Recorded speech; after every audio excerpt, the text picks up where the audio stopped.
For centuries, humanity has been haunted by a specter, a disease so terrified, so misunderstood, that its very name became a synonym for the outcast: leprosy. In the early 20th century, it wasn't just a diagnosis, it was a total erasure of the self. To be diagnosed was to be declared legally dead while your heart was still beating. To be diagnosed was to be declared legally dead while your heart was still beating. History prefers to remember the medical triumphs, the clean white coats, and the Nobel Prizes, but it often forgets the sheer, visceral terror that preceded them. And nowhere was this terror more palpable than in the island paradise of Hawaii in the early 1900s. Imagine a tropical breeze, the scent of hibiscus, and underneath it all, the smell of fear. The mai pake, as it was locally known, was spreading. The government's response was not compassion, it was a brutal military-style purge. The act to prevent the spread of leprosy, passed in 1865, had turned doctors into bounty hunters and police officers into kidnappers. If you had a suspicious patch of discolored skin, you weren't a patient, you were a fugitive. Families hid their loved ones in secret rooms, behind false walls, terrified of the inevitable knock on the door. Because that knock meant one thing: permanent exile. The destination was Kalopapa, a remote, windswept peninsula on the island of Molokai. Surrounded by the crashing waves of the Pacific on three sides and a sheer, unclimbable sea cliff on the fourth, it was a natural prison. It was a place where people were sent to rot. They called it the living death, a phrase that chills the blood even a century later. Once you were shipped to Molokai, you ceased to exist to the outside world. Husbands were torn from wives, mothers screamed as their children were pulled from their arms by health officials. The archives are filled with these heartbreaking accounts, letters written in tears, begging for just one more day, one final goodbye that was never granted. And what awaited them at the colony? Despair. The medical establishment had effectively thrown up its hands. For thousands of years, civilizations from ancient China to Egypt had tried to treat the disease, but nothing worked. By 1915, the only glimmer of hope was a substance called chow mogra oil. Derived from the seeds of a tree in Southeast Asia, it was a thick, sticky, foul-smelling liquid. But as a cure, it was practically a torture device. The oil was too harsh to be taken orally. It caused violent vomiting, destroying the patient's stomach long before it could fight the bacteria. So, doctors tried to inject it. But chow mogra oil was not water-soluble. It sat under the skin like a blister, forming painful abscesses, refusing to be absorbed by the blood. Imagine the agony. Your body is already being consumed by a relentless bacteria. Your nerves are dying, your limbs are numb, and the only medicine available is a thick sludge that feels like fire under your skin. The only medicine available is a thick sludge that feels like fire under your skin. Many patients, faced with the choice between the painful, ineffective injections and the disease itself, chose the disease. They chose to let the bacteria run its course rather than endure the treatment. The medical world was at a complete standstill. The finest minds in Europe and America were stumped. They could identify the bacteria, Mycobacterium lepra, but they couldn't kill it without killing the patient. The atmosphere of the time was one of resigned hopelessness. Scientific journals from the era speak of leprosy with a grim finality. It was viewed less as a biological problem to be solved and more as a biblical curse to be managed. The stigma was so powerful it blinded researchers. They saw lepers, not people. They saw a containment problem, not a chemistry problem. And because they couldn't see the humanity in the victims, they perhaps lacked the desperate driving urgency to find a solution that was gentle enough to actually work. In the midst of this darkness, the world was waiting for a light. But it wasn't looking for that light in the laboratory of a young African-American woman. It was looking to the established white male hierarchy of science to save the day. And that hierarchy was failing. The dean of the College of Hawaii, the doctors at the Kalihi Hospital, they were all administering the same useless oil, watching patients vomit, watching abscesses form, and watching the ships sail for Molokai loaded with souls who would never return. The living death seemed invincible. The silence of the victims was deafening, drowned out by the roar of the ocean against the cliffs of their prison. History was holding its breath, waiting for someone to break the cycle, someone who could look at that thick, stubborn oil and see not a dead end, but a puzzle waiting to be solved. But as the year 1915 dawned, nobody suspected that the answer would come from a 23-year-old girl who had just arrived on the island, quietly carrying a brilliance that would soon change the world, before the world tried to erase her. In the annals of scientific history, there are figures who shout and figures who whisper. Alice Augusta Ball was a whisper that should have been a roar. Born in Seattle in 1892, she was a study in quiet, relentless excellence. While the world was busy fighting the First World War and debating the rights of women to even cast a vote, Alice was busy mastering the elements. Science was in her blood. Her father was a newspaper editor and photographer, and her grandfather was a famous photographer who used chemicals to capture light. Perhaps that's where she learned to look closer, to see the reactions that others missed. By 1915, Alice had made her way to the territory of Hawaii. She wasn't just a student, she was a phenomenon. At the College of Hawaii, she became the first woman and the first African American to earn a master's degree. Her thesis wasn't on leprosy, it was on the chemical properties of the kava plant. But her brilliance was like a beacon. It caught the attention of Dr. Harry T. Hallman, a doctor at the Kalihi Hospital who was desperate for help. He had the raw material, the chalmugra oil, but he lacked the chemistry to unlog it. He saw in Alice not just a student, but a peer. He asked her to solve the puzzle that had defeated men twice her age with decades more experience. Alice accepted the challenge. She was 23 years old. Just pause and consider that. 23. At an age where many are just finding their footing, Alice Ball stepped into a laboratory to fight a biblical plague. She also accepted a teaching position at the college, becoming its first female chemistry instructor. Her days were spent teaching, but her nights belonged to the oil. The problem was chemically stubborn. The active ingredients in chalmugra oil were fatty acids.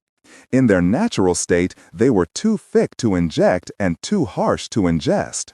To make them usable, they had to be chemically modified, broken down and reassembled into ethyl esters. This would make the oil water-soluble, allowing it to flow through the bloodstream and attack the bacteria directly without causing abscesses. It sounds simple in a textbook today, but in 1915, without modern centrifuges or computerized analysis, it was a delicate, dangerous dance of temperature and timing.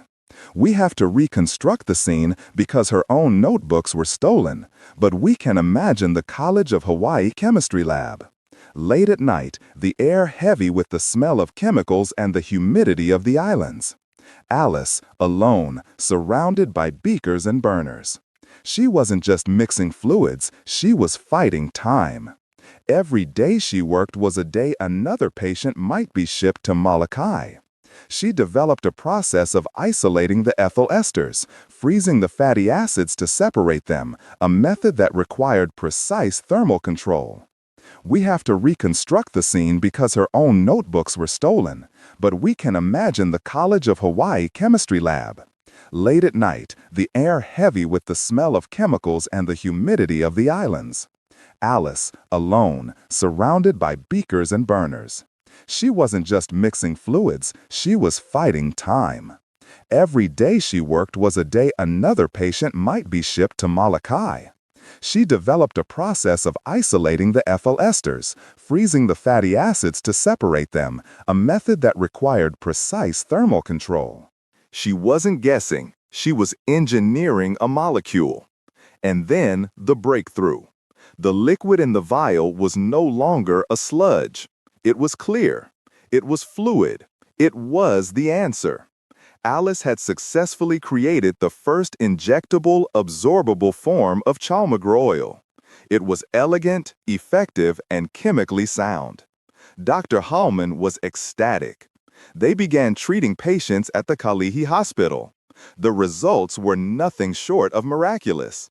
For the first time in history, the living death was retreating. Lesions began to heal. The bacteria count in patients dropped. Sensation returned to numb limbs.